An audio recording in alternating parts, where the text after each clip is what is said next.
Hello बच्चों, चलिए प्रश्न को पढ़ते हैं। इसमें लिखा रंगीन कांच के स्थान पर पोलेराइड के बने चश्मों की क्या विशेष उपयोगिता है। तो चलिए बच्चों, इस प्रश्न की मूल अवधारणा को हम देख लेते हैं बच्चों। तो बच्चों, इस प्रश्न की मूल अवधारणा में हम देख लेते हैं कि जब कोई समतल ध्रुवित प्रकाश जो है बच्चों, समतल ध्रुवित प्रकाश का अर्थ ये हुआ कि इसमें जो वैद्युत वेक्टर के कंपन है बच्चों, वो तरंग की संचरण की दिशा के लंबवत किसी एक विशेष दिशा के अनुदिश ही है बच्चों, इस प्रकार से। तो बच्चों, इसको जब है किसी हम पोलेराइड से गुजारते हैं बच्चों, तो यदि पोलेराइड का जो अक्ष है बच्चों, वो वैद्युत वेक्टर के कंपन से थीटा कोण बना रहा है बच्चों, इस प्रकार से, तो इससे गुजरने वाले प्रकाश जो होगा इस प्रकार से, उसका बच्चों यहाँ पर अगर वैद्युत वेक्टर ई है बच्चों, तो इसका केवल ई कॉस थीटा घटक ही बाहर निर्गत हो पाएगा इस प्रकार से।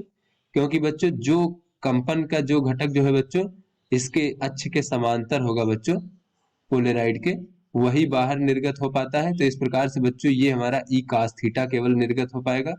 तो यहाँ पर बच्चों अगर प्रकाश की तीव्रता आई नॉट है, तो यहाँ पर प्रकाश की तीव्रता आई माने बच्चों, तो आई बराबर जो होता है वो आई नॉट कास थीटा का वर्ग होता है। क्योंकि बच्चों जो तीव्रता होती है वैद्युत वेक्टर के वर्ग के अनुपाती होती है बच्चों, इस प्रकार से। तो यहाँ पर बच्चों हम देख रहे हैं कि ये थीटा का मान अलग अलग होने से ये बच्चों निर्गत प्रकाश की तीव्रता अलग अलग होती है बच्चों।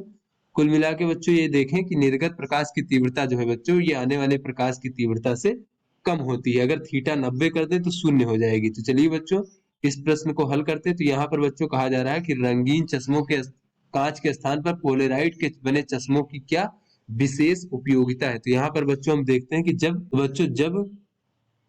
जो हमारा प्रकाश है बच्चों, तो साधारण प्रकाश होता है वो तो अध्रुवित प्रकाश होता है। जब प्रकाश जो है किसी चमकीली सतह या फिर बच्चों अन्य सतह से टकरा करके बच्चों से परावर्तित होता है, तो परावर्तन के पश्चात वो आंशिक रूप से बच्चों ध्रुवित हो जाता है, परावर्तित होता है,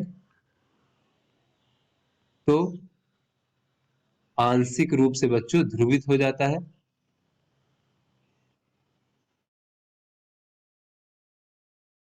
और बच्चों इसमें जो वैद्युत वेक्टर के कंपन होते हैं बच्चों, वो क्षैतिज तल में होते हैं बच्चों, इस प्रकार से,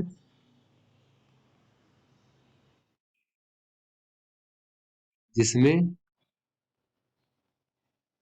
वैद्युत वेक्टर के कंपन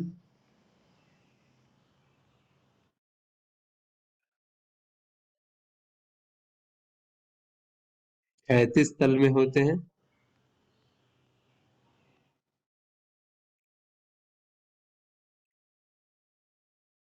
तो बच्चों ये जो आंशिक रूप से ध्रुवित प्रकाश है, तो ये बच्चों जब आंखों में आता है बच्चों परावर्तित होकर के, तो यह आंखों में जो है बच्चों चौंध उत्पन्न करता है बच्चों, आंखों में चौंध उत्पन्न करता है, जिससे कि बच्चों वस्तुएं स्पष्ट रूप से दिखाई नहीं देती हैं, चौंध उत्पन्न करता है। तो बच्चों अगर हम पोलेराइड के चश्मे लगा ले बच्चों, पोलेराइड के चश्मों के प्रयोग से बच्चों, जिसकी अक्ष अगर ऊर्ध्वाधर हो बच्चों, जिसकी अक्ष ऊर्ध्वाधर हो,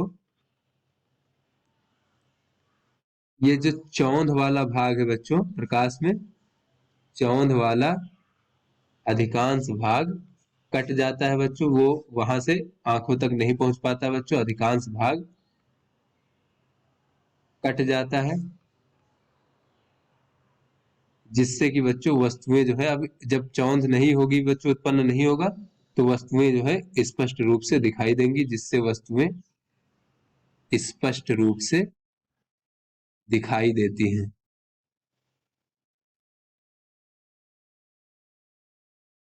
यहाँ से बच्चों स्पष्ट हो गया कि रंगीन कांच के स्थान पर जो पोलेराइड के चश्मे हैं उनकी क्या उपयोगिता है। तो आशा करते हैं बच्चों ये आपको समझ में आ गया होगा। धन्यवाद।